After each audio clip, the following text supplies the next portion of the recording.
Qonun ustuvorligini ta'minlash jinoyatchilikning har qanday ko'rinishiga nisbatan murosasiz kurash olib borish bo'yicha huquqni muhofaza qiluvchi organlar tomonidan qat'iy choralar ko'rilmoqda. Ichki ishlar vazirligi tezkor qidiruv departamentiga kelib tushgan ma'lumotga ko'ra, arizachi 4 nafar shaxsdan iborat bezor to'da tomonidan tazyiqda qolganini bildirib murojaat qilgan.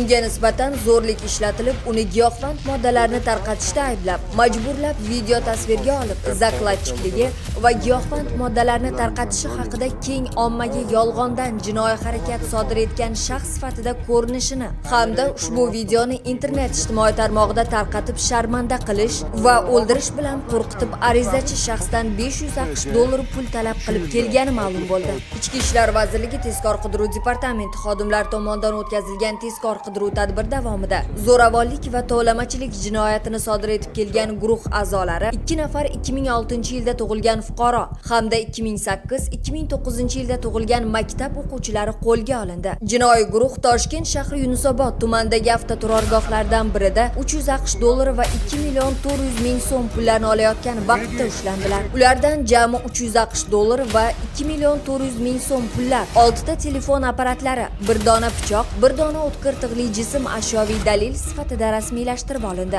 Mazkur holat yuzasidan guruh yetakchisiga nisbatan O'zbekiston Respublikasi Jinoyat kodeksining 165-moddasi 2-qismi tovlamachilik, 127-moddasi 3-qismi voyaga yetmagan shaxslarni g'ayriijtimoiy xatti-harakatlarga jalb qilish, 112-moddasi 1-qismi o'ldirish, zo'rlik ishlatgan holda qo'rqitish bilan aybdor deb topilib, jinoyat ishi qo'zg'atilgan. Qolgan 3 nafar sherigiga nisbatan 165-moddasi 2-qismi bilan jinoyat ishi qo'zg'atildi. Unutmang, har qanday jinoyat uchun qonunda tegishli tartibda jazo chorasi belgilangan. Hurmatli fuqarolar, agarda siz ham shubhali shaxslar yoki ularning nojo'ya xatti-harakatlari haqida ma'lumotga ega bo'lsangiz, ichki ishlar organlariga murojaat qilishingizni so'rab qolamiz.